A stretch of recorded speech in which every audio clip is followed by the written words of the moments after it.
कृपा तीन प्रकार की है। सबसे पहली है ईश की कृपा, इष्ट की कृपा, दूसरी है गुरु की कृपा, और तीसरी है स्व कृपा, आत्म कृपा। परम श्रद्धेय स्वामी श्री रामसुखदास जी महाराज तो बार बार कहते थे, बोले भगवान से कृपा न मांगिए, भगवान की कृपा न होती तो आप भारतवर्ष में मनुष्य होकर नहीं जन्म लेते। ईश्वर तो जो सर्वाधिक कृपा आप पर कर सकता था वो उसने आप पर कर दी कि उसने आपको भारतवर्ष में मनुष्य बनाकर भेज दिया कि आपको यहाँ पर जन्म से भगवान का नाम सुनने को मिल जाता है। संस्कारों के साथ आपकी मेरी जीवन यात्रा आगे बढ़ी है, तो ये तो इष्ट की कृपा है। और फिर यदि इस प्रकार संतों के चरणों में बैठकर आत्मचिंतन आत्म विचार करने का अवसर मिल जाए तो ये अर्थात गुरु कृपा भी है। आपके पास जपने के लिए हरिनाम है, संत भगवंत की थोड़ी सेवा है, सत्संग की भावना है, कुछ सुमिरन है, तो अर्थात ये गुरु कृपा भी है। अब तीसरी सबसे महत्वपूर्ण कृपा है, वो है स्व कृपा, आत्म कृपा। आत्म कृपा है इष्ट की कृपा और गुरु की कृपा, तो आप जहां आह्वान करें वहीं पर अवतरित हो सकती है। अब भगवान की कृपा यदि आपको चाहिए तो आप इस समग्र अस्तित्व के किसी कोने में किसी की और किसी दिशा की ओर मुख करके आप उसे पुकारिए, वो आपको उत्तर देगा।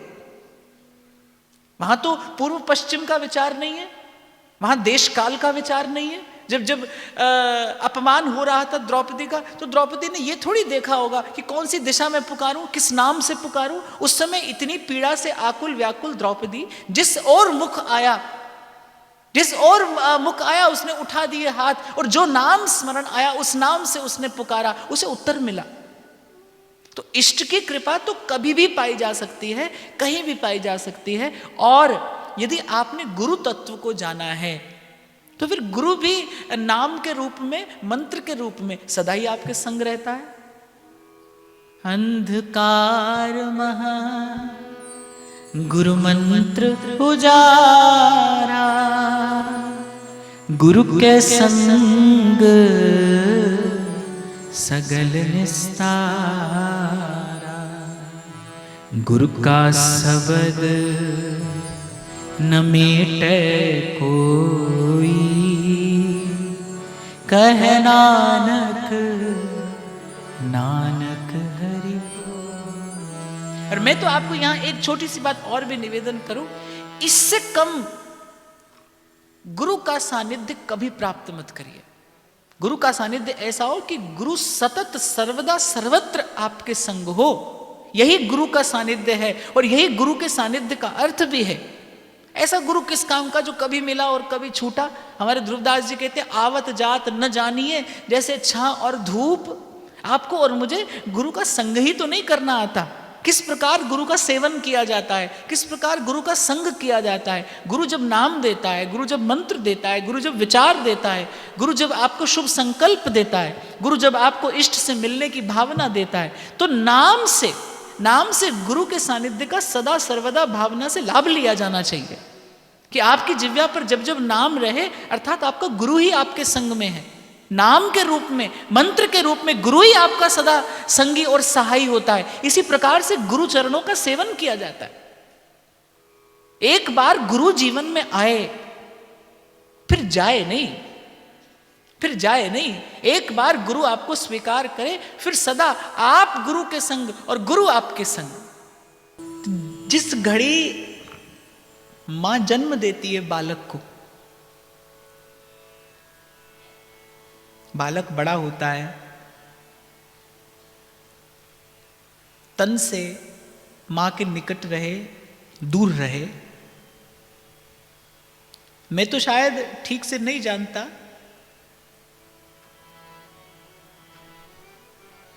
पर एक माता का हृदय अवश्य जानता होगा ना कि बालक निकट रहे या दूर रहे, लेकिन बालक के प्रति माता का वात्सल्य है वो बढ़ता ही है, कम नहीं होता। कोई भी क्षण, कोई भी घड़ी आपको ऐसी नहीं मिलेगी जिस घड़ी बालक को जन्म देने के बाद बालक के प्रति मां के मन में वात्सल्य ना हो।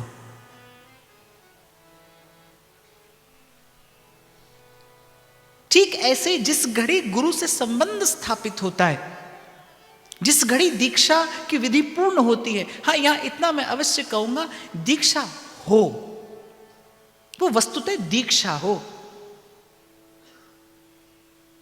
केवल केवल कान फुका लेना दीक्षा नहीं है। और मुझे तो लगता है दीक्षा किसी औपचारिक विधि का नाम ही नहीं है। अध्यात्म के जगत में घटने वाली ये सबसे सुंदर घटना, सबसे सुंदर, कि नानक को प्रभ भय कृपाला सतगुरु पूरा पाया। ये अध्यात्म के जगत में घटने वाली सबसे सुंदर घटना, गुरु पूरा पाइए बड़ भागी। इसे किसी औपचारिकता की आवश्यकता नहीं है। मां को कोई प्रमाण पत्र नहीं चाहिए बालक को दिखाने के लिए कि मेरे मन में कितना प्रेम है। गुरु और शिष्य के मध्य में घटने वाली इस घटना को जैसे दीक्षा कहा जाता है, इसे किसी औपचारिकता की आवश्यकता नहीं है। हो तो अच्छा है, नहीं हो तो भी अच्छा है। क्योंकि यदि गुरु समर्थ है, वो केवल अपने विचार से आपका कल्याण कराने में सक्षम है। केवल अपने विचार से, केवल अपनी दृष्टि से, केवल अपने स्पर्श से। दीक्षा की भी बहुत विधियां शास्त्र बताता है। दीक्षा की कोई केवल एक विधि नहीं है, दीक्षा की अनेकों विधियां शास्त्र बताता है। दृष्टि से दीक्षा दी जाती है, स्पर्श से दीक्षा दी जाती है, शब्द से दीक्षा दी जाती है, विचार से दीक्षा दी जाती है, अपने मौन संकल्प से भी दीक्षा दी जाती है। दीक्षा की तो अनेक विधियां हैं। हाँ, जैसा शिष्य है वैसी विधि गुरु अपनाता है, उसे अपनानी चाहिए। पर केवल किसी औपचारिकता का नाम ही दीक्षा नहीं है। और मुझे लगता है औपचारिकता हो भी जाए, गुरु ने जो देना हो वो आपको दे भी दे, लेकिन यदि उसके प्रत्युत्तर में आप गुरु को अपना मन न दें तो भी दीक्षा पूरी नहीं होती। और मुझसे यदि कोई पूछे तो मैं तो समझता हूं कि गुरु से कुछ लेने से दीक्षा होती ही नहीं, गुरु को मन देने से दीक्षा होती है।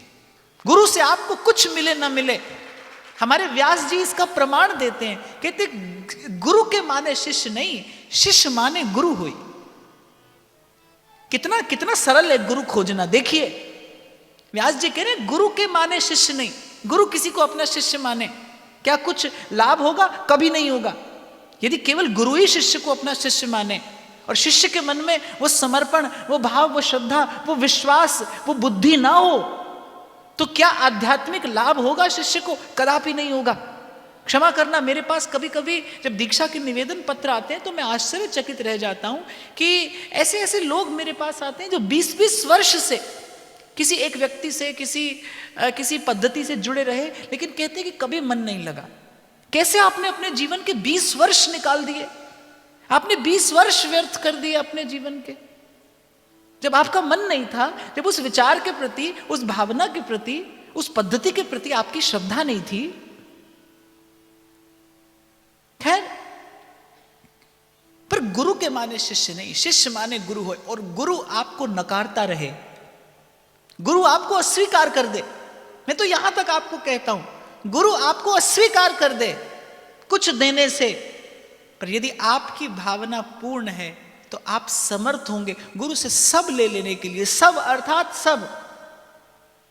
कभी कभी अचंभित कर देती है मुझे इतिहास में घटी एक घटना कि जब द्रोणाचार्य मना कर देते हैं एकलव्य को, सीधे सीधे अस्वीकार कर देते हैं कि मैं तुम्हें विद्या का दान नहीं कर सकता, क्योंकि मैं केवल राजपुत्रों को शिक्षा देने के लिए बाध्य हूं, संकल्पबद्ध हूं, मैं नहीं सिखा सकता। तू जा, तू एक भील का पुत्र है, मेरे विद्यालय में तुझे प्रवेश नहीं मिल सकता। मैं तो कई बार आश्चर्य से भर जाता हूं, कैसा बल, कैसा विश्वास रहा होगा एकलव्य के हृदय में, और कैसी अगाध श्रद्धा द्रोणाचार्य के प्रति कि आप मुझे विद्यालय में प्रवेश नहीं दे सकते, मुझे कोई चिंता नहीं, मैं विद्यालय के बाहर, और आप न सही, आपका आकार सही, द्रोणाचार्य की मूर्ति बनाकर एकलव्य उस विद्यालय के बाहर अनुष्ठान करता है अपनी श्रद्धा और भावना से। और प्रमाण है द्रोणाचार्य का एकलव्य से अंगूठा मांग लेना। यह प्रमाण है इस बात का कि एकलव्य अर्जुन से श्रेष्ठ धनुर्धर बना। यदि अर्जुन से श्रेष्ठ ना होता, क्योंकि अर्जुन को वचन दिया था द्रोणाचार्य ने कि मेरी शिक्षा प्राप्त करने के बाद तुम विश्व के सर्वश्रेष्ठ धनुर्धर होगे। एकलव्य को जब देखा होगा तो द्रोणाचार्य को भय हुआ होगा कि एकलव्य के रहते अर्जुन कभी सर्वश्रेष्ठ नहीं हो सकता। मांग लिया गुरु दक्षिणा में अंगूठा। यद्यपि मुझे लगता है कि यह सर्वथा अनुचित था। जिसे शिक्षा दीक्षा ना दी हो उसे दक्षिणा लेने का कोई अधिकार नहीं है। पर गुरु के माने शिष्य नहीं, शिष्य माने गुरु हुए। आपको खबर भी ना पड़ेगी कब आपकी दीक्षा हो गई। जब मन किसी का हो जाए, मुझे लगता है जब मन किसी का हो जाए ना, बस इसी घटना को दीक्षा कहते हैं। जब मन से आप किसी के हो जाएं, आप दीक्षित हो गए। फिर किसी और अवसर की प्रतीक्षा ना करना, इस विचार में समय नष्ट ना करना कि कब दीक्षा मिलेगी। जिस दिन आपको लगे ना कि मन 100% हो गया किसी के विचार का, बस उस घड़ी आपकी दीक्षा हो गई। वो घड़ी उत्सव मनाने की घड़ी है। वहीं से अपनी आध्यात्मिक यात्रा का आरंभ करना। और आप बड़े विश्वास से मैं आपको एक बात और कहूं, जो मैंने आपको एक छोटा सा उदाहरण आपको दिया। जैसे बालक का जन्म होते ही एक नाता जुड़ जाता है ना जननी का बालक से, बालक निकट रहे दूर रहे, ऐसे ही गुरु से भी एक भावनात्मक संबंध स्थापित होते ही, गुरु पास हो दूर हो, निकट हो या बहुत दूर हो, पर अध्यात्म जगत में एक संबंध जुड़ जाता है। और इसे कहते हैं कृपा का संबंध। जैसे माया और काल भी छिन्न भिन्न नहीं कर सकते। तेरे सेवक को पौ किछ नाही और जम ना आवे नेरे। एक एक पग आगे बढ़ाइए गुरु के साथ। होगा क्या, मैं बताता हूं आपको। एक बार जब आपको अभ्यास होगा ना कि गुरु सदा सर्वदा संग है, आप देखना कितने अनर्थ आपके जीवन से दूर हो जाएंगे। आप लोगों ने एक यंत्र देखा होगा, सब लोग जानते होंगे, जिसे कहते हैं सीसीटीवी कैमरा। सीसीटीवी कैमरा के सामने जब आप व्यवहार करते हैं ना, तो आप बड़े सावधान होते हैं। जो आपको छिप के करना चाहिए वो आप कभी वहां नहीं करेंगे, क्योंकि आपको भय है कि कोई जान लेगा इसे। तो जब ये अभ्यास हो जाता है साधक को, जब ये अभ्यास हो जाता है शिष्य को कि मेरा गुरु सदा सर्वदा मुझे देखता है, आप देखो कितने अनर्थ आपके जीवन से चले जाएंगे। आप कोई भी अनुचित कर्म तभी तो करते हो जब आपको लगता है कि आपको कोई देख नहीं रहा। ये बात बड़ी छोटी सी है पर बड़ी महत्वपूर्ण है। आप देखना, आप जब भी कुछ अनुचित करते हो उस समय आप भूल ही तो जाते हो कि कोई आपको देख रहा है, कोई आपको सुन रहा है। जब आप निंदा करते हैं तो आप भूल ही तो जाते हैं कि आपके शब्द कोई सुन रहा है। जब आप किसी के अहित चिंतन में पड़ जाते हैं उस समय आप भूल ही तो जाते हैं कि भीतर अंतर्यामी भी बैठा है। वही जो चींटी के पग नूपुर बाजे तो भी सुन लेता है, वही तो आपके भीतर बैठा है। उस घड़ी भूल ही तो जाते हैं आप। बस इसे ही तो सतत स्मरण का अभ्यास कहा जाता है कि जब आपको लगे, जब आपको अनुभव हो कि गुरु सदा आपके संग में है, तो ईश्वर की कृपा मांगने की आवश्यकता नहीं है, क्योंकि ईश्वर की कृपा तो है। यदि नहीं होती तो आप भारतवर्ष में मनुष्य नहीं होते। यद्यपि तो मानव देह संसार के किसी भी कोने में मिले वो श्रेष्ठ है, पर भारतवर्ष में मिले तो सर्वश्रेष्ठ है। ये तो बिल्कुल मोक्ष का द्वार है। ये तो बिल्कुल मोक्ष के द्वार पर जीव आकर खड़ा है। थोड़ा सा साधन, थोड़ा सा प्रयास उस पार ले जा सकता है। तो ईश्वर की कृपा मांगने की आवश्यकता नहीं है।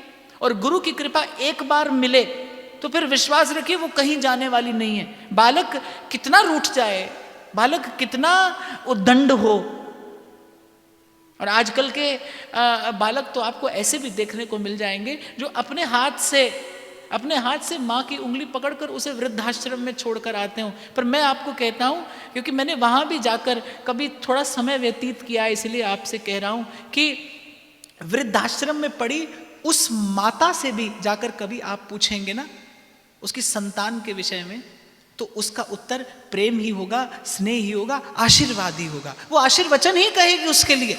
ठीक इसी प्रकार कैसी भी स्थिति परिस्थिति आ जाए, एक बार ईश्वर की कृपा से यदि आपको गुरु मिला है, हाँ, पर यहां मैं ये जरूर करूंगा कि गुरु पूरा पाइए बड़भागी। बड़ी प्यारी बात महाराज फरमाते हैं, पूरे गुर का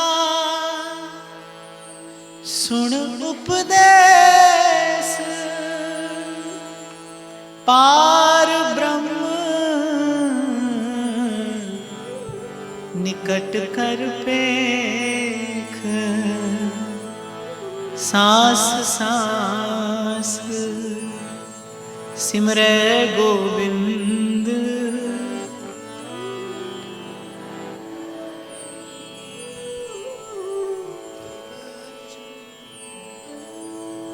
श्वास श्वास सिमरे गोविंद, मन अंतर की उतरे चिंत। प्रभु की कृपा से समर्थ गुरु मिले, फिर एक बार मिले, फिर पीछे मुड़कर ना देखिए, फिर गुरु सदा सर्वदा आपके संग है। कभी अपने मन में ऐसी वैचारिक दुर्बलता भी ना आने दीजिए। आप सबल भी विचार से बनते हैं, और दुर्बलता भी बस विचार का ही खेल है। विचार से ही आपके भीतर दुर्बलता आती है। कितने लोग मैं देखता हूं कहेंगे महाराज हमको कैसे भगवान मिले, हम तो घर गृहस्थी वाले लोग हैं। ये एक वैचारिक दुर्बलता ही है, कुछ नहीं। जो मनुष्य है वो भगवान को पाने का अधिकारी है। उसके पास अधिकार भी है, उसके पास योग्यता भी है, उसके पास पात्रता भी है। वो थोड़ा सा सजग सावधान हो जाए, यदि मनुष्य है तो वो अधिकारी है। अरे यहां तो समर्थ संत की कृपा से पशु भगवत प्राप्ति कर लेते हैं। सुआ पढ़ावत गणिका तारी, एक गणिका के घर का तोता गणिका के मुख से राम राम सुनकर और भव से पार हो जाता है। भक्तमाल में कितने ऐसे चरित्र हैं जहां पशुओं ने भी भगवत प्राप्ति की। तो मनुष्य होकर भगवान को पाने में तो संदेह ही क्या है। और मैं कहता हूं ये सारी उलझन केवल इसी कारण से तो आई है कि आप और मैं अपना वास्तविक उद्देश्य भूल गए कि संसार में प्रभु ने भेजा ही क्यों था।